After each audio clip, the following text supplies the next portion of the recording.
యోగి దగ్గర గేమ్స్ ఆడితే ఎన్కౌంటర్ తప్పదు. ఇక వివరాల్లోకి వెళ్ళినట్లయితే తాజాగా మొన్న బక్రీద్ పండుగ జరిగింది కదా, ముస్లిం సోదరులందరూ కూడా చాలా ఘనంగా జరుపుకున్నారు. సో ఎవరి పండగలు బ్రహ్మాండంగా సెలబ్రేట్ చేసుకుంటారు. కానీ ఆ పండగను అడ్డం పెట్టేసుకొని ఎవరిపైనైనా అరాచకాలు చేస్తే మాత్రం ఇదిగో ఇదే పరిస్థితి. ఈ ఇక్కడ మొన్న బక్రీద్లో ఏం జరిగిందో చెప్తాను మీకు. ఉత్తరప్రదేశ్లో యాక్చువల్గా ఉత్తరప్రదేశ్ బార్డర్ ఢిల్లీకి ఉంటుంది చూసారా, ఆ బార్డర్లో అన్నమాట, ఆ ప్రాంతమే అది. అక్కడ అసద్ అండ్ సూర్య చౌహాన్ వీరిద్దరు మిత్రులట. సో సూర్య చౌహాన్ హిందువు, ఇతను అసద్ ఏమో ముస్లిము. ఓకే, ఫ్రెండ్షిప్కి మతాలతో పనే ఉంది, అలాగే చేసుకుంటున్నారు, బాగుంది.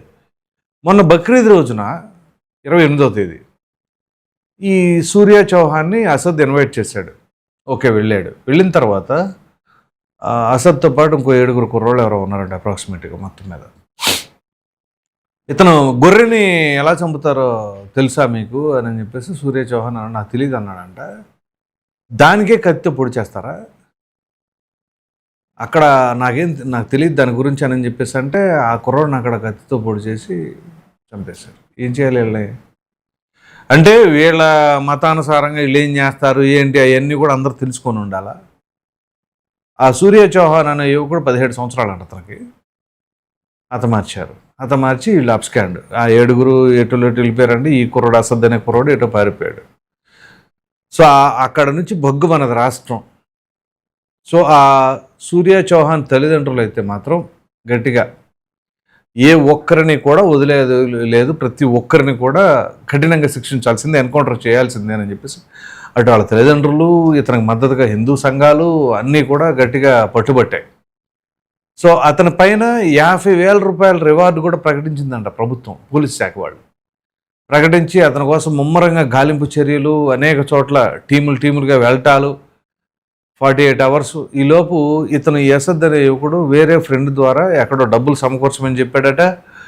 ఈ డబ్బులు సమకూర్చి వీళ్ళిద్దరు వాహనం మీద వెళ్దామని చెప్పేసి అనుకుంటే తరుణంలో పోలీసులకు మొత్తానికి ఇన్ఫర్మేషన్ అయితే వాళ్ళకి లభించింది. ట్రేస్ అవుట్ చేసి సరౌండ్ చేశారు. సరౌండ్ చేసిన తర్వాత మనోడు గన్ తీసి పోలీసులే కాల్చిపోయాడంట. చూడండి, ఈ అసద్ అనే కుర్రోడు. ఇంక అతనికి ప్రాణ భయం. ఇక ఖచ్చితంగా నేను దొరికిపోతాను, నన్ను వేసేస్తారు అనుకున్నాడో అనుకోకుండా పోలీసులు వచ్చేసారు. ముందు ఎటో వెళ్ళి పారిపోదాం అనుకున్నాడు. ఇక ఆ తర్వాత వీళ్ళ పోలీసులు చేతికి చిక్కేసరికి గన్ తీసుకొని కాల్చే ప్రయత్నం చేశాడు. ప్రయత్నంలో భాగంగా ఒక కానిస్టేబుల్కి కూడా గాయాలయ్యాడు. సో ఇతని మీద పోలీసులు ఆత్మరక్షణ కోసం కాల్పులు జరిపారు. ఇక ఇద్దరిని కూడా హాస్పిటల్కి తరలించారట. హాస్పిటల్కి తరలించిన తర్వాత ఈ అసద్ అనే యువకుడు మరణించాడు.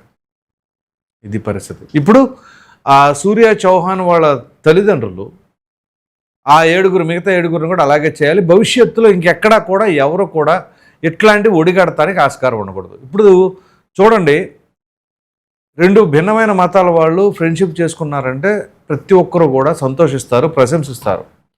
కానీ ఆ ఫ్రెండ్షిప్ వెనకాల ఇట్లాంటి ఆలోచనలు ఉన్నాయనుకోండి, ఇంక ఎవరైనా సరే నిజంగా జెన్యూన్గా ఫ్రెండ్షిప్ చేయాలి అన్నా సరే అనుమానపడే పరిస్థితికి వస్తూ ఉంటుంది. ఆ పరిస్థితికి తీసుకెళ్ళింది ఎవరు? ఇదిగో ఇట్లాంటి ఘటనల వల్ల. సో దానివల్ల నిజంగా జెన్యూన్గా ఉండే వాళ్ళని కూడా అనుమానించవలసిన దుస్థితికి తీసుకొచ్చారు. సో అదేమిటి అంటే యోగి ఆదిత్యనాథ్ బుల్డోజర్ పరిపాలన అది ఇది అని అంటారు. ఇదిగో అట్లాంటి వాళ్ళకి ఈ పరిపాలనే కరెక్ట్. ఇప్పుడు వాళ్ళ తల్లిదండ్రులు కూడా అదే కోరుకుంటున్నారు. ఆ సూర్య చౌహాన్ చేతికొచ్చిన బిడ్డ 17 సంవత్సరాల యువకుడు అంటే ఆ కుర్రోడు ఆ వయసులో ఇక అప్పటి నుంచే కొంచెం లోక జ్ఞానం పెరుగుతూ ఉంటుంది. సమాజానికి ఉపయోగపడే స్థాయిలో చదువుకుంటూ వాళ్ళు చదువు ఉంటుంది. సమాజం సంగతి కంటే కూడా ముందుగా కుటుంబానికి చేదుడు వాదుడుగా ఉంటాడు. ఆ వయసులో అటువంటి కుర్రాడిని ఆ రకంగా హతమారిస్తే ఆ తల్లిదండ్రుల పాపం భవిష్యత్తు ఏంటి? వాళ్ళకి ఇక భవిష్యత్ అంతా కూడా అంధకారమయంగానే ఉంటుంది. బిడ్డ లేకపోతే వాళ్ళు మనిషి ఉన్నా కానీ లేనట్టే జీవోత్సవంలా అయిపోతారు వాళ్ళు. మరి పిల్లలు ఎందుకు ఇలా తయారవుతున్నారో అర్థం కావట్లా. బక్రీద్ ఏంటి, గొర్రెను కోసుకోవడం ఏంటి? ఆ గొర్రెను కోసుకోవడం ఈడికి తెలియాలని తెలుసా తెలియదంటే ఆ రకంగా విచక్షణారహితంగా అతను పొడవడం ఏంటి? కత్తిలో పొట్టలో కత్తులు పెట్టి. అసలు ఏం చేయాలి? సమాజం ఎట్టిపోతూ ఉంది. తల్లిదండ్రులు కూడా చాలా అప్రమత్తంగా ఉండాలండి. మీ బిడ్డలు ఏం చేస్తున్నారు, వాళ్ళ ఆలోచన తీరు ఎలా ఉంటుంది, వాళ్ళు ఖాళీగా ఉన్న సమయంలో ఎటువంటి ప్రోగ్రామ్స్ చూస్తున్నారు, వాటన్నిటినీ ఆధారం చేసుకుని వాళ్ళ మైండ్ సెట్ ఉంటుంది. సో మీరు ఒక అవగాహనతో ఉండండి. అలాగే ఇక్కడ యోగి ఆదిత్యనాథ్ బుల్డోజర్తో ఆ బిల్డింగ్లు కావచ్చు, వాళ్ళ తల్లిదండ్రులపైన కావచ్చు చర్యలు తీసుకోండి అని చెప్పేసి బాగా డిమాండ్. సో ఇలా ప్రతి రాష్ట్రంలో కూడా ఆ ముఖ్యమంత్రిలాగా ఖచ్చితంగా ఆ బుల్డోజర్ పరిపాలన తీసుకురావాలని కూడా చాలామంది అభిప్రాయపడుతూ ఉన్నారు. సరే అది అందరికి సాధ్యపడుద్దా లేదా, ఇట్ డిపెండ్స్ ఆన్ ఇండివిజువల్ అనమాట. అంటే ఒక్కొక్కరికి ఒక్కొక్క స్టైల్ ఆఫ్ ఫంక్షనింగ్ ఉంటుంది కదా, ఇంకొంతమంది ఒక్కొక్క తరహాలో చేస్తారు. కానీ ఇట్లా అరాచకాలు లేకపోతే దాడులు హత్యలు చేసే వాళ్ళ పట్ల మాత్రం నిజంగా ఎటువంటిగానే ఇట్లా కఠినంగానే ఉండాలి. లేకపోతే అసలు ఏమిటిది, ఇట్లాంటి అరాచకాలు ఏంటి, ఇంత దారుణంగా హత్య చేయటాలు ఏంటి, పిల్లలు నూనెగు మీసాలు ఇప్పుడిప్పుడే మీసాలు మొలుతూ ఉంటాయి. ఆ వయసులో పిల్లలకి ఆ రకంగా వీళ్ళు అసలు ఆయుధాలు ఎక్కడి నుంచి వస్తున్నాయి, ఏంటి అసలు ఎటులుతుంది మన రాష్ట్రం, మన దేశం. ఎక్కడ చూసినా ఇట్లా ఓ ప్రక్కన చూస్తే గంజాయి, మరో ప్రక్కన చూస్తే ఇది, ఇంకా ఎక్కడ ఎవరికి సేఫ్టీ ఉంటుంది. మామూలుగా ఆడపిల్లల పైన అఘాయిత్యాలు ఆగట్లా, కుర్రవాళ్ళని హతమార్చడాలు ఆగట్లా. సో పోనీ ఇది ఎలా ఉంటే మళ్ళీ దొంగతనాల పేరు మీద వాళ్ళకి వీళ్ళకి గోల్డ్ అని అదేని ఇదని లాగేటాలు, అక్కడ ఇళ్లలో పడి వాళ్ళని చంపేటాలు, ఎక్కడ రక్షణ ఇక. సో ఇటువంటి పరిస్థితులు. సో అందు గురించే ప్రభుత్వాలన్నీ కూడా ఇదే తరహాలో కఠినంగా. సో అతను చివరికి ఎన్కౌంటర్ బలైపోయాడు.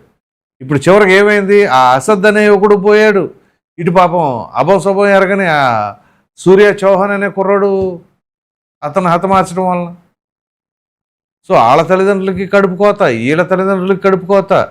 చివరికి సాధించింది ఏమిటి అంటే ఏమీ లేదు.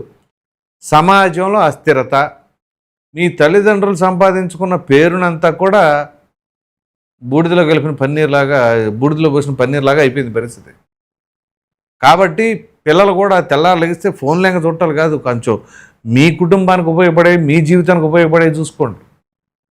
అలాగే తల్లిదండ్రులు కూడా మీ బిడ్డల యొక్క ఆలోచన తీరు ఎలా ఉంది అనేది ఒక కంట కనిపెట్టుకోండి. లేకపోతే మాత్రం ఇప్పుడు మీ బిడ్డలు మంచిగా ఉంటే మన సమాజం బాగుంటుంది. ప్రతి ఒక్కరు అదే కదా కోరుకునేది. నా కొడుకు పెద్దవాడై మంచిగా అభివృద్ధిలోకి రావాలి అంటే అభివృద్ధిలోకి ఎప్పుడు వస్తారు, ఇలాంటివి చేస్తే రారు. వాళ్ళు ఒక మంచి ఆలోచనతో ఉంటే వాళ్ళ అభివృద్ధి పదంలో వాళ్ళ జీవితం ఎదుగుతుంది. అలాగే సమాజాన్ని కూడా వాళ్ళు ఒక మంచి పౌరులుగా తీర్చిదిద్దబడతారు.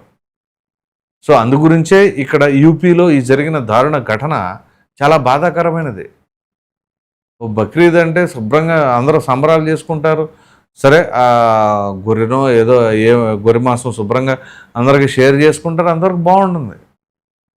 కానీ ఆ గొర్రెని ఎట చంపుతారో అది అని చెప్పి వీళ్ళపైన ఈ ప్రయోగాలు చేయటం ఏంటి, అసలు ఏం చేస్తున్నారు?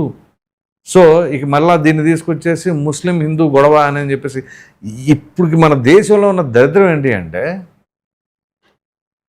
సర్వమతాలు కలిసి బ్రహ్మాండంగా జీవిస్తున్నాము అని చెప్పేసి బైక్ గొప్పగా చెప్పుకుంటాము. కానీ ఎవర్ గ్రీన్ ఏంటి అంటే ఎప్పుడు హిందూ ముస్లిం గొడవ. అది ఎంత సున్నితమైన అంశం అంటే ఆ సున్నితమైన అంశాన్ని కావాలని రాజకీయ పరంగా కొంతమంది దాన్ని చిచ్చు పెడుతూనే ఉంటారు. అది హైదరాబాద్లోనా, నార్త్లోనా, ఇంకో చాట అని కాదు. అసలు దానికి అది ఎప్పుడు కూడా ఎవర్ గ్రీన్ కదా, దాన్ని వాడేసుకుందాం అనే ఉద్దేశంలో ఉంటారు. సో మొత్తం మీద చూసుకోవాల్సి వస్తే ఇక్కడ ఈ సూర్య చౌహాన్ అనే 17 ఏళ్ల కుర్రవాడిని మాత్రం అంత దారుణంగా ఈ అసద్ అనే యువకులు అతనితో పాటు ఇంకొంతమంది కలిసి ఆ గొర్రె గురించి చెబుతా చేయడం అనేది చాలా బాధాకరం. భవిష్యత్తులో ఇంకెక్కడ కూడా ఎవరికి ఇటువంటి పరిస్థితి రాకూడదు, ఎవరి ఆలోచనలు కూడా ఆ రకంగా ఉండకూడదని చెప్పి కోరుకుంది. అలాగే ప్రభుత్వాలు కూడా కఠినంగా శిక్షలు విధించాల్సిందే. మైనర్లని శిక్షలు తగ్గించడాలు అది ఇది కదా, అవసరమైతే రాజ్యాంగ సవరణలు చేయండి. చట్టాలు చేయడానికే కదా మనం ప్రజాప్రతినిధులు ఎందుకు ఉంది. సో పార్లమెంటు సాక్షిగా చేయండి, చట్ట సవరణలు చేయండి. వీలైనంత వరకు వీటిని అరికట్టే ప్రయత్నాలు ఎలా చేస్తే బాగుంటుంది అని చెప్పేసి పెద్ద పెద్ద రిటైర్డ్ జడ్జిలతోనూ అలాగే రిటైర్డ్ ఐపీఎస్ అధికారులతోనూ ఒక కమిటీ వేసి దీనికి ఒక సొల్యూషన్ తీసుకురండి. మరి చూద్దాం. మరి మీరేమనుకుంటున్నారు ఈ వీడియో పైన అభిప్రాయాన్ని కామెంట్లో తప్పకుండా తెలియచేయండి. Thank you.